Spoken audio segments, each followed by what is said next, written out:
Olá, hoje é dia 27 de outubro de 2023, no ar mais uma edição do Jornal da Câmara. No jornal de hoje, as primeiras sessões ordinárias realizadas no município.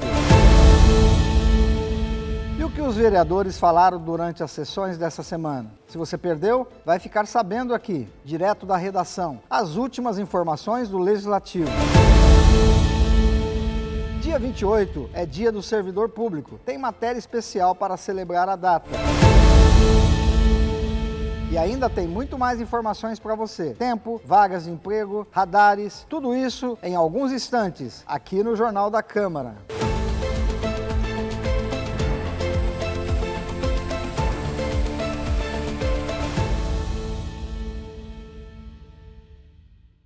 Iniciamos essa edição destacando o que foi discutido pelos vereadores nas sessões ordinárias de terça e quinta. A repórter Francine Rodrigues traz um resumo. E na sessão da última terça-feira, o vereador Renato Zuccolotto teve um projeto aprovado que permite aos vendedores ambulantes do ramo de alimentação a retirada da vedação do uso de embalagens tubos compartilhados de molhos caseiros. Veja o que o vereador comentou sobre o projeto. Tem uma lei de 1994 que veda a eles, proíbe a eles usar os tubos compartilhados de molhos caseiros. E aí, a partir do estudo dessa lei, de 1994, nós vimos que hoje a gente vive uma realidade social, econômica, sanitária diferente e que permite, então, que nós retiremos a vedação. Já na sessão de quinta-feira, foi aprovado o projeto do vereador Alessandro Maraca, que inclui no calendário oficial de eventos do município o Arena Blues Festival. Vamos ver o que o vereador falou sobre o assunto. E o blues, a história de Ribeirão com blues começa lá na década de 80, né, Fred? Também com muito trabalho de vocês, Ribeirão Preto já ganhando o Festival Internacional, tivemos a época do Sesc in Blues em Ribeirão, e aí o resgate com o Arena Blues Festival, e que eu fico muito feliz por estar em mãos tão boas quanto a mão de vocês. E é um grande presente para Ribeirão. E chegou a hora de Ribeirão reconhecer isso, e nós termos no calendário oficial dos eventos de Ribeirão Preto, para que nós possamos garantir as datas do Arena Blues Festival em Ribeirão Preto. Também na sessão de quinta, foi aprovado o projeto da Prefeitura, o Refis, que institui o programa de regularização dos débitos junto à Fazenda Pública do município e à Secretaria de Água e Esgoto de Ribeirão Preto. O vereador Eliseu Rocha falou sobre o projeto. O Refis, ao mesmo tempo que nós, desde o meio do ano, a gente já vinha cobrando para que o governo pudesse encaminhar esse projeto de lei a esta casa, a gente também recebe críticas daquelas pessoas que pagam as suas dívidas em dia, que cumprem com os seus compromissos, e aí vem o Refis para poder dar esse fôlego para as pessoas que não conseguiram pagar as suas dívidas. Dois projetos discutidos essa semana tiveram por objetivo fomentar a igualdade racial em nosso município. O repórter Paulo Bahia tem os detalhes. Na sessão da última terça-feira, os parlamentares discutiram e aprovaram dois importantes projetos na luta contra o racismo em Ribeirão Preto. O primeiro é de autoria do vereador André Trindade, e cria o Dia Municipal do Atleta Negro, a ser celebrado no dia 23 de outubro. A data é especial, já que se trata do dia de aniversário de Edson Arantes do Nascimento, o Rei Pelé, reconhecido como atleta do século e grande expoente no combate ao racismo. É preciso usar as referências do cotidiano que a gente vive para tentar melhorar as questões, inclusive, da discriminação e do racismo. Então, a gente precisa descentralizar as nossas ações esportivas para dar oportunidade a todos. Mas, sobre essa homenagem, que eu coloco para que seja realizada na Câmara todo dia 23 de outubro, para reconhecer que no mundo de racismo, de preconceito, o atleta negro vitorioso é quem consegue chamar a atenção para a importância da sua existência, por respeito à sua capacidade, porque o esporte iguala a todos. E nós tivemos no Brasil o maior atleta do século, que é o Edson Arantes do Nascimento Pelé. Por isso eu instituo o dia 23 de outubro, a data de ontem, que é a data de nascimento daquele que foi uma unanimidade mundial no esporte, um negro que tinha orgulho de ser negro e que provou a sua capacidade e teve essa oportunidade através do esporte. Na sequência, foi discutido um projeto de autoria do vereador Ramon Faustino. A matéria cria o prêmio Bares e Restaurantes contra o Racismo e pela Diversidade. O objetivo é fortalecer e enraizar na sociedade a igualdade racial.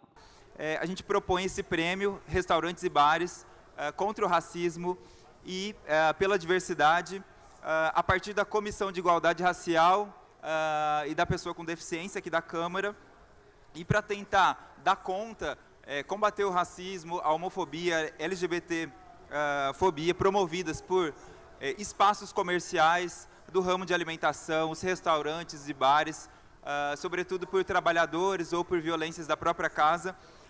Nós propomos uma formação antirracista e pela diversidade, e os bares e restaurantes que aderirem, né, que participarem dessa formação, que indicarem os seus funcionários, os seus trabalhadores, inclusive a sua segurança particular ou prestadores terceirizadas, eles vão receber um reconhecimento, uma valorização.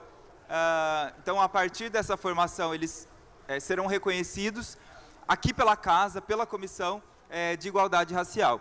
E os radares essa semana? Em quais ruas e avenidas eles estarão operando? Saiba agora.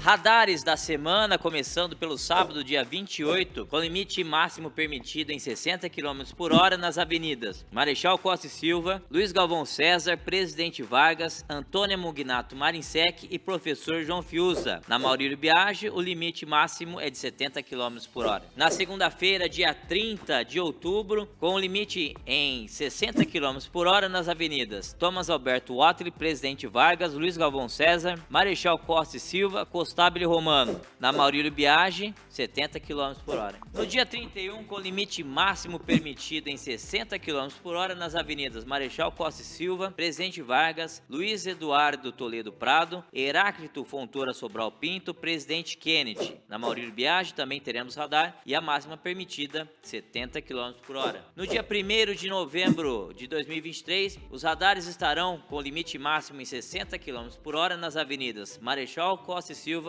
Henri Nestlé, Luiz Galvão César, Presidente Vargas, Thomas Alberto Watley e com limite máximo permitido em 70 km por hora na Maurílio Biagi. No feriadão, dia 2 de novembro, também teremos radares espalhados pelas ruas de Ribeirão Preto, com limite máximo em 60 km por hora nas avenidas Dina Risi, Professor João Fiuza, Marechal Costa Silva e Antônia Mugnato Marinsec, com limite máximo permitido em 70 km por hora, Maurílio Biagi e Eduardo Andréa Matarazzo. No dia 3 de novembro, com limite máximo permitido em 60 km por hora nas avenidas Luiz Eduardo Toledo Prado, Carlos Eduardo de Gasperi Consone, Marechal Costa e Silva, Tomás Alberto Watley e Luiz Galvão César, com 70 km por hora na Avenida Maurílio Biagi.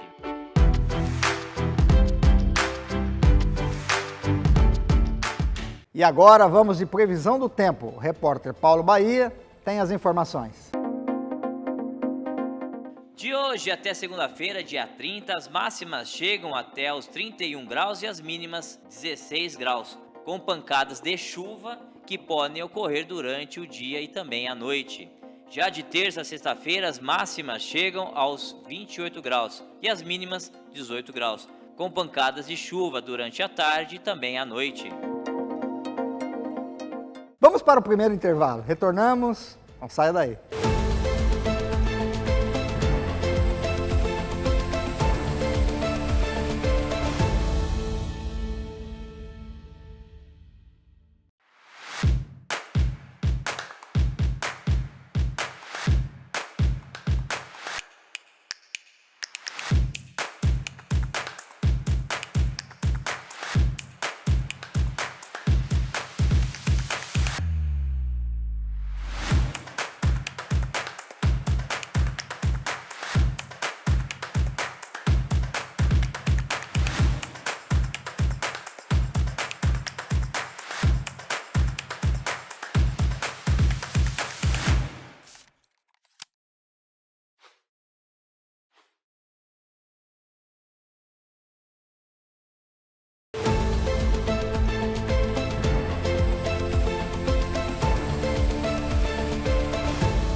E agora a gente começa esse bloco destacando uma lei do vereador Marcos Papa, que cobra transparência nas reclamações do transporte público. Confira.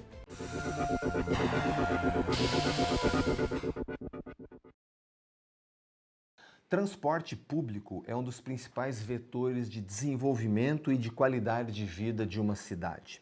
O respeito ao usuário, a facilidade de se locomover, de chegar no horário, de trafegar pela cidade, podendo estar em segurança. Por conta disso, eu investigo, eu acompanho o sistema público de transporte em Ribeirão Preto, que é muito ruim. Você sabe disso, eu não estou te dando uma novidade. Mas quero te mostrar, quero te falar a respeito da minha lei, a Lei 14.092 de 2017. O que ela traz? Gente, todo mundo tem problema no transporte público. Você sabe que o que mais dá defeito dentro desses ônibus, dessas carroças jurássicas, né, dessa frota sucateada que está vencida e expondo a população ao risco de morte? Quer que eu repita? Isso mesmo. Essa frota está sucateada, vencida desde dezembro de 2021, expondo a população ao risco de morte. Você viu um ônibus que pegou fogo na Tomás Alberto, você viu aquela senhora jogada para fora do ônibus, que era uma sacolinha de supermercado, que estava amarrando a porta de trás. Você viu quando chove o ônibus derrapa porque o pneu é careca e bate no poste, expondo todo mundo ao risco de morte? Sim, sob a complacência, a prefeitura fecha os olhos. Muito bem. Todos esses problemas, eu falei alguns, tem muito mais. Eu falei alguns para dizer o seguinte: a prefeitura não publicava a reclamação dos usuários. E pior, sabe quem que atende o 0800 na hora que você liga para reclamar? A empresa que faz o serviço. Ruim. Ou seja, a prefeitura colocou a raposa para tomar conta do galinheiro. É a empresa que atende o 0800. Mesmo assim, contabilizamos de janeiro a maio de 2023, esse ano, 1.670 reclamações, quase 300 por mês, um pouco mais que isso. Então, se nós estamos em julho, já estamos na casa das 2.000 reclamações até a metade do ano. Olha a vergonha que é isso. Quer dizer, não bastasse você ter um sistema de transporte muito ruim, com todos esses problemas que eu estou narrando aqui, pneu careca, lanterna quebrada, sem janela, chove dentro, né? Não tem ar-condicionado, a rampa do cadeirante não funciona, a cordinha do sinal muitas vezes não funciona, o usuário sabe disso. Mas eu chamo a atenção para a cidade inteira. É evidente que é um respeito ao usuário, mas todos nós temos interesse num transporte público bom. Vocês viram o que está acontecendo com esses corredores de ônibus?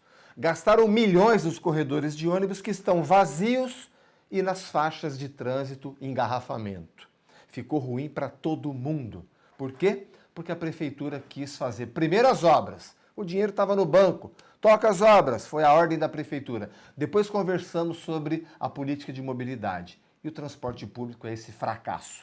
Nós não somos fracasso. A gente fiscaliza, denuncia, acompanha e exige um transporte público de qualidade.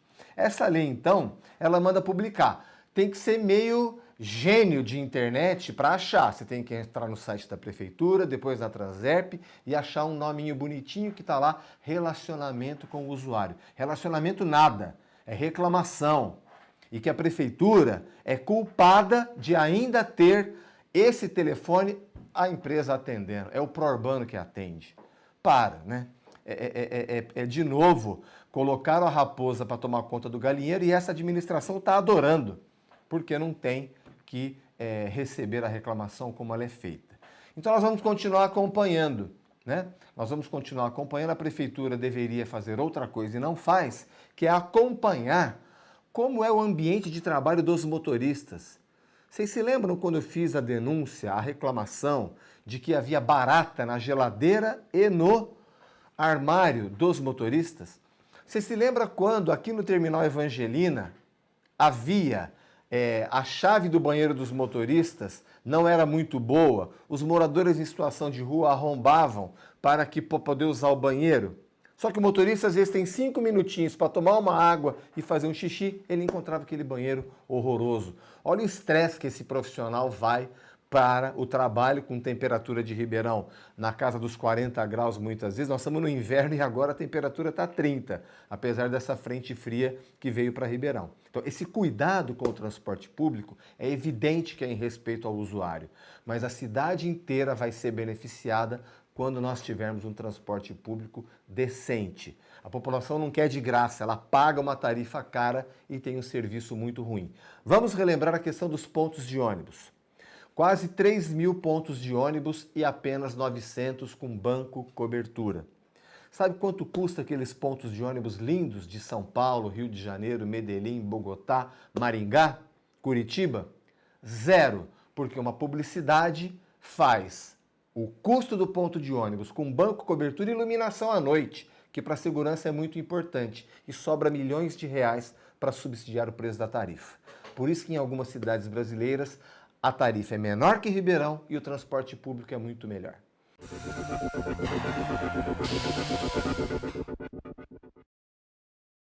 Agora vamos falar sobre os primórdios de Ribeirão Preto, com destaque as primeiras sessões ordinárias realizadas no município. Acompanhe.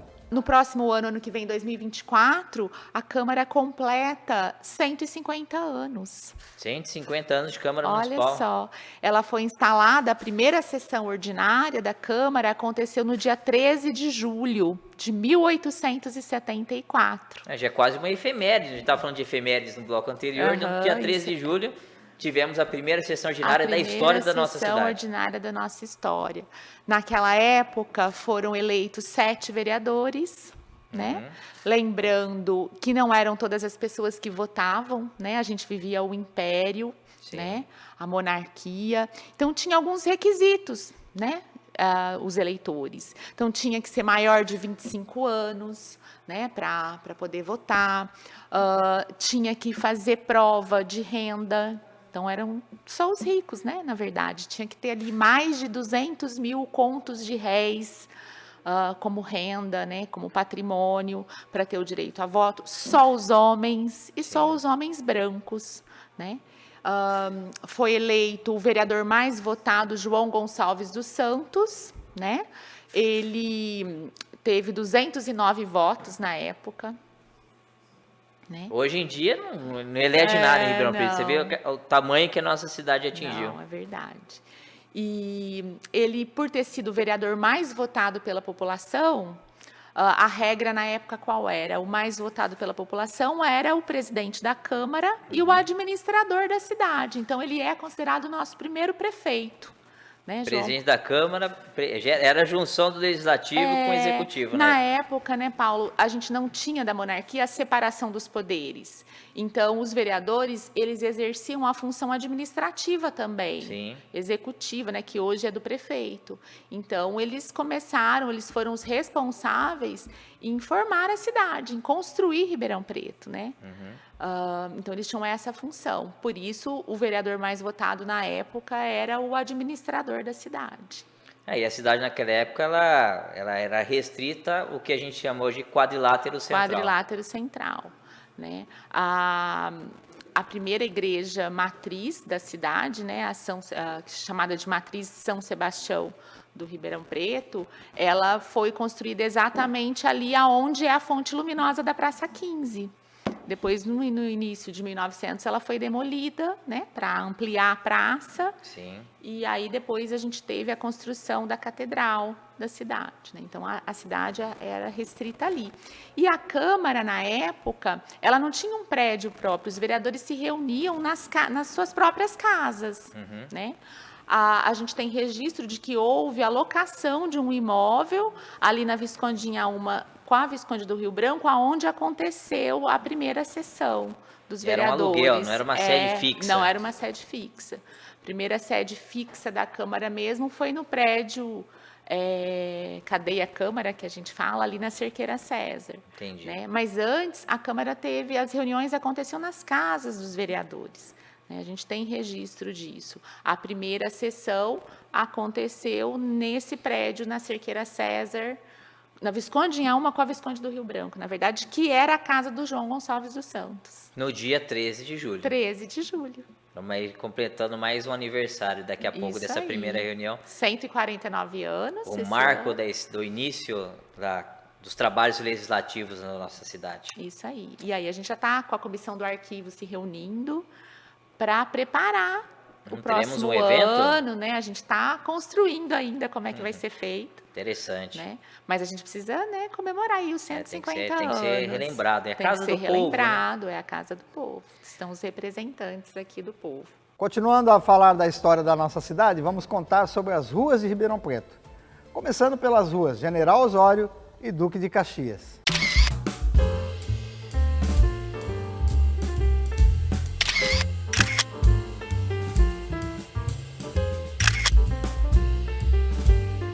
A nova série Sua Rua, desenvolvida pela TV Câmara de Ribeirão Preto em parceria com o setor de microfilmagem do Legislativo e Arquivo Público Municipal, conta a biografia das personalidades que dão nome às ruas de nossa cidade. Baseada em documentos históricos e tendo como guia o livro Ruas e Caminhos, das pesquisadoras Lilian Rosa e Tânia Registro, a série vai apresentar vídeos contando a trajetória dessas personalidades, a começar pelo centro histórico, percorrendo todo o quadrilátero central, passando depois para os bairros. O objetivo é conhecer um pouco mais da história de Ribeirão Preto a partir da nomenclatura de suas ruas. Neste primeiro episódio, apresentamos as biografias dos titulares de duas das mais conhecidas ruas do nosso quadrilátero central, General Osório e Duque de Caxias. Manuel Luiz Osório, ou General Osório, foi militar e patrono de armas da cavalaria do Exército Brasileiro. Participou de várias batalhas, entre elas a Guerra Civil no sul do país, em 1835, conhecida como Farroupilha. Foi marechal, tenente-general, senador e ministro da Guerra. Natural de Conceição do Arroio, no Rio Grande do Sul, onde nasceu em maio de 1808, faleceu no Rio de Janeiro em outubro de 1879. Anteriormente, a General Osório era chamada de Rua do Bonfim. Luiz Alves de Lima e Silva, o Duque de Caxias, entrou para o serviço militar aos 14 anos e cursou a Academia Real Militar criada por Dom João VI em 1814. Em 1828, integrou o Batalhão do Imperador. Participou das lutas contra os portugueses que resistiam à proclamação da independência na Bahia. O Duque de Caxias nasceu na fazenda Taquaraçu, atual município de Caxias, no Rio de Janeiro, em 25 de agosto de 1803. E faleceu em 7 de maio de 1880.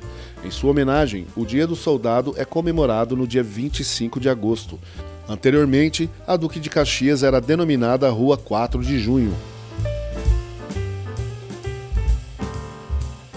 No próximo episódio, o Sua Rua trará as biografias dos titulares das ruas Álvares Cabral, Tibiriçá, Visconde de Inhaúma e Barão do Amazonas.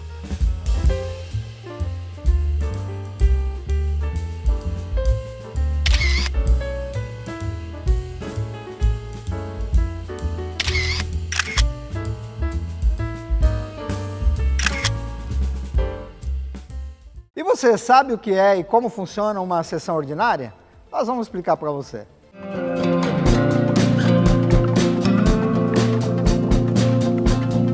Uma sessão ordinária é uma reunião regular e pré-estabelecida de um órgão legislativo. Essas sessões são parte essencial do funcionamento democrático de uma sociedade, pois permitem que os representantes eleitos deliberem, discutam e tomem decisões sobre uma variedade de assuntos que afetam a comunidade. Votação englobada da pauta de requerimentos e indicações chamada.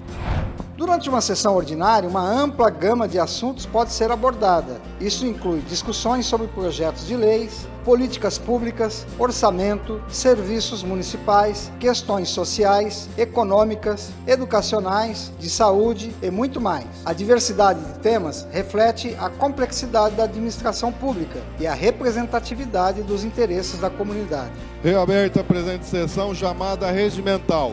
As sessões ordinárias são realizadas em público e transmitidas ao vivo para garantir transparência e possibilitar que os cidadãos acompanhem o trabalho de seus representantes. Aprovada a votação englobada. Ao final das discussões, os membros do órgão legislativo votam os projetos de leis e outras propostas em pauta. A maioria das decisões é tomada por meio de votação, refletindo a vontade da maioria dos representantes eleitos. Aprovada em primeira votação.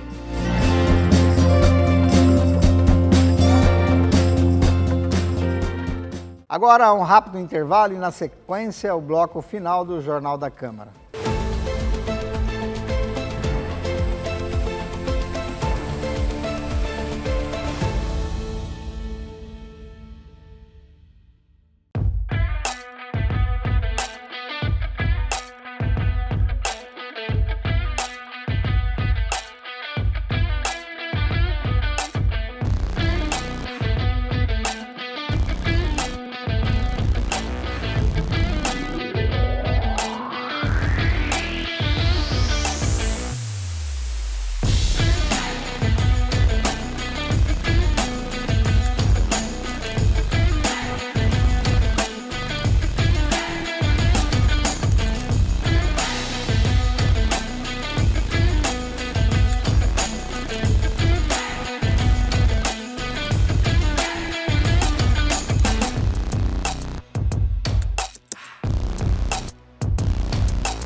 Último bloco do Jornal da Câmara, vamos falar agora do noticiário produzido pela assessoria de imprensa. O repórter André Luiz de Jesus traz as novidades. Além das sessões ordinárias de terça e quinta-feira, a semana legislativa contou com várias reuniões e audiências públicas. Na segunda-feira à tarde, foi debatida a situação dos bares e restaurantes que oferecem música ao vivo e que têm sido alvos de denúncias por causa do som alto. Participaram vereadores e representantes de entidades ligadas ao setor, além da Polícia Militar, da ACI de Ribeirão, proprietários e músicos. Foram apresentadas sugestões de adequação de volume para que o problema seja resolvido. Ainda na noite de segunda-feira, aconteceu a primeira de 2 audiências públicas da Lei Orçamentária Anual. Parlamentares e membros da sociedade civil apresentaram emendas sugestivas que serão incorporadas ao texto. A segunda e última audiência pública será realizada na próxima segunda-feira, dia 30, a partir das 18h30, no plenário da Câmara Municipal. Na terça-feira foi a vez da Comissão Permanente de Esporte, Cultura, Turismo, Recreação e Lazer se reunir para debater as propostas de políticas de incentivo aos artistas locais e da retomada do Carnaval de Rua de Ribeirão Preto. Além dos membros da comissão, a reunião contou com a presença de representantes da Secretaria Municipal de Cultura. Ambas as propostas foram aprovadas pela comissão e seguirão para o trâmite legislativo. Na quarta-feira à noite, o Fórum de Economia Solidária apresentou exemplos da união de pequenos empreendedores na arrecadação de fundos para a castração de animais em situação de rua e o trabalho de associações de acolhimento e prevenção à crueldade animal. E fechando a semana legislativa, na quinta-feira, a Comissão Permanente de Transparência debateu a falta de transparência da Prefeitura na fiscalização de pontes, passarelas e viadutos da cidade. Foram ouvidos representantes da Secretaria Municipal de Infraestrutura a respeito das vistorias que não estariam sendo realizadas com frequência. Os representantes afirmaram que Ribeirão Preto possui um total de 184 pontes, passarelas e viadutos. Desse total, 124 já passaram por vistoria cadastral. 7 delas teriam apontado algum problema e apenas uma apresentado danos estruturais mais sérios. Também foi dito que, devido ao quadro reduzido de engenheiros, as vistorias ainda estão em andamento. E estes foram os assuntos em pauta nesta semana legislativa. Lembrando que todos os eventos estão disponíveis na íntegra no canal do YouTube da Câmara Municipal. A semana que vem é mais curta, devido aos feriados, mas a atividade legislativa continua.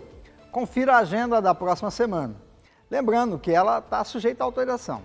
Você acompanha tudo ao vivo pela TV Câmara. Segunda-feira, dia 30, acontece às 18h30 no plenário da Casa, mais uma audiência sobre a LOA, Lei Orçamentária Anual. Já na terça-feira, a partir das 18 horas, acontece mais uma sessão ordinária. E para encerrar a semana, na quarta-feira, dia 1º de novembro, teremos a audiência pública sobre a reestruturação da Escola Egídio Pedreschi, às 18h30 no plenário. Nos dias 2 e 3 de novembro, não haverá expediente na Casa devido ao feriado. Por falar em agenda, vamos falar dos trabalhos do projeto Câmara na Escola. Veja um resumo. Nessa semana, o programa Câmara na Escola recebeu na última quarta-feira, dia 25 de outubro, 35 alunos da Escola Estadual Dr. Meira Júnior, localizada na Vila Virgínia, acompanhados da professora de português Carmen Silva dos Santos e da agente organizadora escolar Ângela Maria Bonetti Alves.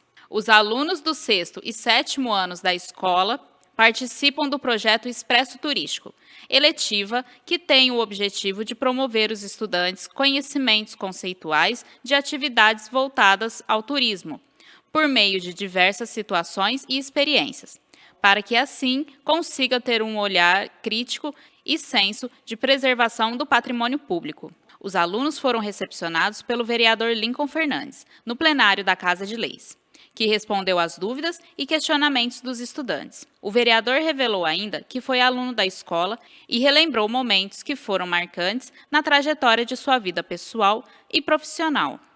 Segundo a professora Carmen, a primeira visita do grupo foi à Câmara Municipal e acredita que, com o conhecimento adquirido pelos estudantes, possam contribuir para as suas escolhas alinhadas ao exercício da cidadania e ao seu projeto de vida com autonomia e responsabilidade. Para você que está procurando a recolocação profissional, o repórter Paulo Bahia fala sobre as principais vagas de emprego disponibilizadas pelo PAT da Prefeitura. Acompanhe.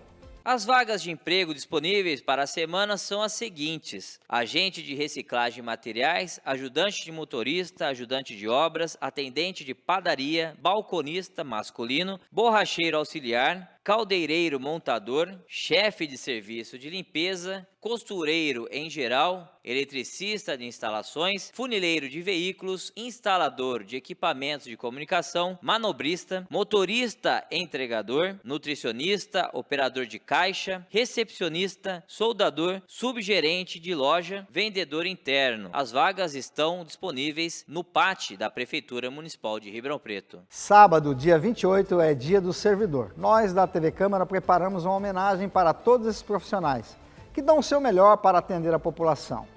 A você, servidor público, parabéns por tanta dedicação e zelo. Com essa matéria, a gente se despede da edição de hoje. Nos vemos a semana que vem. Tchau. Neste sábado, dia 28 de outubro, é celebrado o Dia do Servidor Público, uma forma de homenagear essa categoria, que é fundamental no funcionamento da administração pública, prestando serviços de grande relevância para a população brasileira. A data, além de celebrar o funcionalismo, também é um importante marco na luta pelos direitos e reconhecimento. O servidor público, ele é o servidor que construiu essa cidade, é um servidor que toca essa máquina pública, é um servidor que atende a nossa sociedade, muitas das vezes sem condições de trabalho, mesmo assim tem improvisado para que lá na ponta a nossa sociedade tenha um atendimento de qualidade. O vereador Renato Zuccolotto também é servidor. Ele é funcionário do Judiciário desde 1986 e ressalta a importância da categoria para a sociedade e também fala sobre os desafios a serem enfrentados em busca da maior eficiência do serviço público. É importante que o servidor público tenha consciência de que precisa se unir, precisa ser valorizado para não sofrer ainda mais perdas. É um dia de luta, é um dia que tem que realmente ficar gravado como uma das categorias que levantou e que sustentou o Brasil no período da pandemia. Por falar em eficiência no serviço público, na Câmara Municipal temos a Roberta, funcionária efetiva da Casa de Leis desde 1987. Ela entrou como servente e realizou diversas funções até que em 1997 foi alocada nos recursos humanos, função que executa até os dias de hoje. Desde então, é a primeira pessoa a recepcionar os os novos funcionários públicos na Câmara Municipal. Por sua dedicação e serviços, recebeu diversas honrarias, como em 2021, ao completar 34 anos de Câmara. Foi homenageada durante uma sessão ordinária pelo então presidente e vereador Alessandro Maraca. Mas a Roberta amanhã completa 34 anos de Câmara Municipal. Muito obrigado, Roberta. Muito obrigado do fundo do coração. E, Roberta, você sabe o carinho que muitos aqui nutrem por você. Eu tenho muito carinho também por você. Conhecendo sua história, sei que você é resiliente, uma guerreira e uma pessoa que merece a nossa consideração. Muito obrigado. Parabéns. Roberta não tem somente o carinho dos vereadores. Cada um dos efetivos tem boas lembranças do momento em que chegaram à Câmara, sempre sob a orientação dela. E a Roberta, ela é muito conhecida na Câmara, né? Principalmente por ser incisiva, mas eu tenho a dizer que a Roberta sempre me acolheu, então eu sou muito grata. Por tudo que a Roberta teve, até mesmo de paciência, de me explicar muitas coisas quando eu entrei e pela disponibilidade dela, né? Sem dúvida, ela é um patrimônio nosso aqui na Câmara. A Roberta é uma servidora fundamental para a Câmara Municipal de Ribeirão Preto. A Roberta, ela ajuda nos trâmites administrativos. A Roberta é o nosso cão de guarda aqui. A Roberta é uma pessoa que, quando ela tem que ficar brava, ela fica brava. Quando ela tem que acolher, ela acolhe. É uma pessoa certa, uma pessoa justa aqui dentro. Roberta é uma das milhares de histórias que são escritas todos os dias no serviço público, seja em nível municipal, estadual ou federal. E é assim que nós, da TV Câmara, desejamos um excelente dia 28 para Roberta, Renato, Dariene, Jonatas, policiais, professores, médicos, enfermeiros e todos os profissionais que compõem o funcionalismo público. Uma experiência única. E sem dúvida é um crescimento diário com muitos desafios, né? As mudanças de gestões e legislatura sempre traz para nós essa necessidade de se arrojar e ser cada vez mais flexível, né? Para que a gente consiga manter o trabalho em funcionamento. O servidor público é parte da engrenagem da união do nosso país, da nossa cidade, entendeu? Então os motivos assim são vastos. Por isso que assim eu tenho muito orgulho de ser servidor público. Estou há mais de 14 anos aqui na Câmara de Ribeirão Preto e a cada dia eu aprendo mais com isso.